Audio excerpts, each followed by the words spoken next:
قبول رسالت کی دعوت دینے کے ساتھ ان کو یہ بھی بتایا جا رہا ہے کہ جو روش تم نے اپنے پیغمبر کے مقابلے میں اختیار کر رکھی ہے، ایسی ہی روش تم سے پہلے کی قومیں پیغمبروں کے مقابلے میں اختیار کر کے بہت برا انجام دیکھ چکی ہیں۔ پھر چونکہ ان پر حجت تمام ہونے کے قریب آ گئی ہے، اس لیے تقریر کے آخری حصے میں دعوت کا رخ ان سے پہلے کتاب کی طرف پھر گیا ہے، اور ایک جگہ تمام دنیا کے لوگوں سے عام خطاب بھی کیا گیا ہے، جو اس بات کی علامت ہے کہ اب ہجرت قریب ہے، اور وہ دور جس میں نبی کا خطاب تمام تر اپنے قریب کے لوگوں سے ہوا کرتا تھا، خاتمے پر آ لگا ہے۔ دوران تقریر میں چونکہ خطاب کا رخ یہود کی طرف بھی پھر گیا ہے، اس لیے ساتھ ساتھ دعوت رسالت کے اس پہلو کو بھی واضح کر دیا گیا ہے کہ پیغمبر پر ایمان لانے کے بعد اس کے ساتھ منافقانہ روش اختیار کرنے اور سمیع و اطاعت کا عہد استوار کرنے کے بعد اسے توڑ دینے اور حق و باطل کی تمیز سے واقف ہو جانے کے بعد مستغرق رہنے کا انجام کیا ہے۔ سورہ کے آخر میں نبی صلی اللہ علیہ وآلہ وسلم اور آپ صلی اللہ علیہ وآلہ وسلم کے صحابہ کو حکمت تبلیغ کے متعلق چند اہم ہدایات دی گئی ہیں، اور خصوصیت کے ساتھ انہیں نصیحت کی گئی ہے کہ مخالفین کی اشتعال انگریزوں اور چیرہ دستیوں کے مقابلے میں صبر و ضبط سے کام لیں، اور جذبات کے ہیجان میں مبتلا ہو کر کوئی ایسا اقدام نہ کریں جو اصل مقصد کو نقصان پہنچانے والا ہو۔ یعنی کہ تحمل مزاجی کے ساتھ اور ان کی ساری چیزوں کو برداشت کرتے ہوئے پیغام دینا ہے، یعنی یہ کہنے کا مقصد ہے۔ سورۃ الاعراف مکی ہے، آیات 206 ہیں اور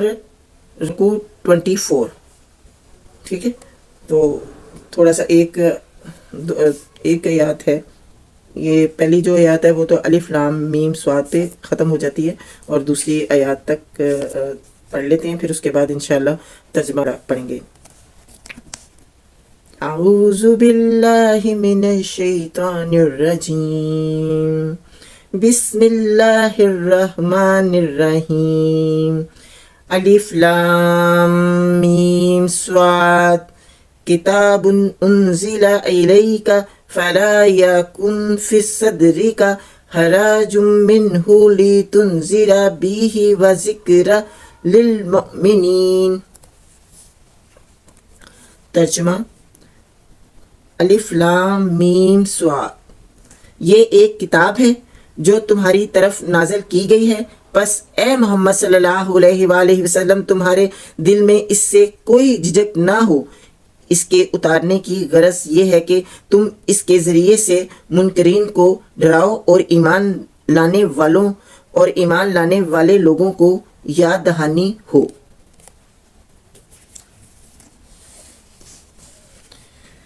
اس کا ترجمہ ہی پڑھتے ہیں۔ ابھی تلاوت میں نے بس اتنی کی ہے تاکہ آپ کو پتہ چل جائے کہ یہ سورۃ اعراف یہاں سے شروع ہوتی ہے۔ ٹھیک ہے، تو ترجمہ ہی پڑھتے ہیں اس کا۔ ابھی میں نے جو آیات پڑھ لی ہیں 3 پڑھ لی ہیں، جو تلاوت 2 آیات کی تھی اور ترجمہ 3 آیات کا پڑھ لیا۔ اب انشاءاللہ شروع کرتی ہوں میں آگے۔ لوگوں، جو کچھ تمہارے رب کی طرف سے تم پر نازل کیا گیا ہے اس کی پیروی کرو، اور اپنے رب کو چھوڑ کر دوسرے سرپرستوں کی پیروی نہ کرو، مگر تم نصیحت کم ہی مانتے ہو۔ کتنی ہی بستیاں ہیں جنہیں ہم نے ہلاک کر دیا اور ان پر ہمارا عذاب اچانک رات کے وقت ٹوٹ پڑا یا دن دہاڑے ایسے وقت آیا جب کہ وہ آرام کر رہے تھے، اور جب ہمارا عذاب ان پر آ گیا تو ان کی زبان پر اس کے سوا کوئی صدا نہ تھی کہ واقعی ہم ظالم تھے۔ بس یہ ضرور ہو کر رہنا ہے کہ ہم ان لوگوں سے باز پرس کریں جن کی طرف ہم نے پیغمبر بھیجے ہیں، اور پیغمبروں سے بھی پوچھیں کہ انہوں نے پیغام رسانی کا فرض کہاں تک انجام دیا اور انہیں اس کا کیا جواب ملا۔ پھر ہم خود پورے علم کے ساتھ سارے سرگشت ان کے آگے پیش کر دیں گے، آخر ہم کہیں غائب تو نہیں تھے، اور وزن اس روز عین حق ہوگا جس کے پلڑے بھاری ہوں گے وہی فلاح پائیں گے، اور جن کے پلڑے ہلکے رہیں گے وہی اپنے آپ کو خسارے میں مبتلا کرنے والے ہوں گے، کیونکہ وہ ہماری آیات کے ساتھ ظالمانہ برتاؤ کرتے رہے تھے۔ ہم نے تمہیں زمین میں اختیارات کے ساتھ بسایا اور تمہارے لیے یہاں سامان زیست فراہم کیا، مگر تم لوگ کم ہی شکر گزار ہوتے ہو۔ ہم نے تمہاری تخلیق کی ابتدا کی، پھر تمہاری صورت بنائی، پھر فرشتوں سے کہا آدم کو سجدہ کرو۔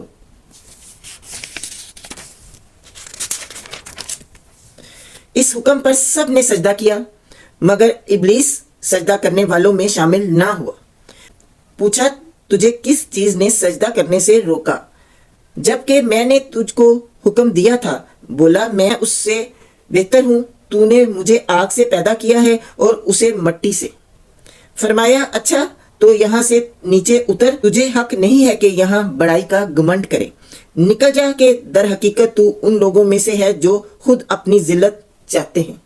بولا مجھے اس دن تک مہلت دے جبکہ یہ سب دوبارہ اٹھائے جائیں گے، یعنی کہ قیامت کے روز تک۔ فرمایا تجھے مہلت ہے۔ بولا اچھا تو جس طرح تو نے مجھے گمراہی میں مبتلا کیا ہے، میں بھی اب تیری سیدھی راہ پر ان انسانوں کی گات میں لگا رہوں گا، آگے اور پیچھے، دائیں اور بائیں، ہر طرف سے ان کو گھیروں گا، اور تو ان میں سے اکثر کو شکر گزار نہ پائے گا۔ ایسا ہی ہو رہا ہے نا آج کل، اور کافی سال عرصے سے، جب سے شیطان نے یہ دعویٰ کیا ہے کہ کہا ہے کہ میں انسانوں کو یعنی کہ آگے پیچھے اور اوپر نیچے سب جگہ سے میں ان کو گمراہ کروں گا، تو وہ دیکھیں کہ وہ یہی کر رہا ہے، اور ہم شیطان کی بات مانتے چلے جا رہے ہیں، اللہ کو بھول کے شیطان کی باتوں میں آ گئے ہیں اور اسی کے پیچھے لگے ہوئے ہیں۔ آپ نظر دہرائیں، آپ کو پتہ چل جائے گا کہ دنیا میں کیا ہو رہا ہے۔ شیطان کے ہی پیچھے لگے ہوئے ہیں سب، اور اللہ کے بندے تو بس کچھ چند ہیں۔ اللہ تعالیٰ ہم سب کو توفیق دے کہ ہم اللہ کے حکموں کو مانیں، اللہ کے حکموں کو سمجھیں، اور شیطان کی چال کو بھی سمجھیں، شیطان کے جو ہر درمیاں ہیں جو شیطان کی، ان سے بچ جائیں، سمجھ جائیں کہ یہ جو کچھ وہ کروا رہا ہے ہم سے غلط کام، وہ شیطان ہی کروا رہا ہے۔ ہم نے اس سے بچنا ہے اور اللہ کی راہ کو اپنانا ہے۔ آج کے لیے اتنا ہی، بڑی ویڈیو پھر نہیں دیکھتے۔ میں نے جو سیکنڈ لاسٹ ویڈیو سورۃ الانعام کی ڈالی تھی تو وہ تھوڑی سی بڑی ہو گئی، 17 منٹ کی ہوئی، تو ابھی تک اس کو اچھے سے کسی نے نہیں واچ کیا۔ تو آپ لوگوں سے ریکویسٹ ہے، اگر 15 منٹ کی ہے، 20 منٹ کی ہے، یا 10 منٹ کی ہے، یا 5 منٹ کی ویڈیو ہے، تو اس کو واچ تو کرنا ہے نا، اس کو سننا تو ہے نا کہ اللہ تعالیٰ نے ہمیں قرآن پاک میں کیا حکم دیا، کیونکہ عربی پڑھ کے سمجھ نہیں آئے گی کہ اللہ کا کیا حکم ہے، ہر آیت میں اللہ تعالیٰ نے ہمیں کیا کہا ہے، تو وہ اردو پڑھ کے سن کے ہی سمجھ آئے گی۔ ٹھیک ہے، جزاک اللہ خیر، کیونکہ ہم غفلت میں کتنا عرصہ زندگی گزاریں گے، ہمیں غفلت کی زندگی سے نکل کر ہم نے حقیقت کی زندگی کی طرف آنا ہے۔ ٹھیک ہے، اور شیطان کے بہکاوے میں نہیں پڑنا۔ شیطان نے تو اللہ سے کہہ دیا تھا کہ میں تمہارے بندوں کو بھڑکاؤں گا اور تمہارے بندوں کو تمہاری راہ سے ہٹاؤں گا، تو وہ اپنا کام کر رہا ہے، تو قیامت تک اس نے یہ کرتے چلے جانا ہے۔ لیکن ہمیں سوچنا چاہیے کہ ہم کون سی راہ اپنائیں، کہ شیطان والی یا کہ رب والی۔ جو اللہ کا حکم ہے اس کو ماننا ہے، شیطان کے حکم کو ماننا ہے، یہ ہم نے دیکھنا ہے۔ ٹھیک ہے، 17 تک کا جو ہے نا ترجمہ پڑھ لیا سورۃ الاعراف کا، تو انشاءاللہ کوشش کروں گی کہ ڈیلی ہی ترجمہ پڑھوں تاکہ جلد سے جلد آپ تک قرآن کا ترجمہ پہنچ جائے۔ اور میں نے پہلے تو ساتھ ساتھ میں تفسیر پڑھ رہی تھی نا، کہ یہ ترجمہ پڑھ کے پھر ساتھ تفسیر پڑھ رہی تھی، تو تفسیر کیونکہ بہت ہی زیادہ ہوتی ہے تو جس کی وجہ سے ترجمہ لیٹ ہو جاتا ہے، اور میں چاہ رہی ہوں کہ اس دفعہ ہم پورا ترجمہ کر لیں قرآن پاک کا، تو جب ترجمہ ختم ہو جائے گا پورا قرآن کا پھر ہم تفسیر سٹارٹ کریں گے۔ جتنی تو پڑھی گئی ہے تفسیر اتنی رہنے دیں گے، اور جہاں سے جیسے سورۃ الاعراف سے ہم جو ہے نا تفسیر انشاءاللہ قرآن پورا ترجمے سے ختم ہو جائے پھر تفسیر کی طرف آئیں گے انشاءاللہ۔ اللہ تعالیٰ مجھے توفیق دے، اور آپ لوگوں کو بھی اللہ تعالیٰ زندگی سے سلامتی دے اور ہمت دے، اور صراط مستقیم پہ ہمیں چلیں کہ اللہ تعالیٰ توفیق دے کہ ہم سیدھی راہ پہ چلیں اور قرآن کو بہت اچھے طریقے سے سنیں، سمجھیں اور عمل کریں۔ جزاک اللہ خیر، اپنا بہت خیال رکھیں.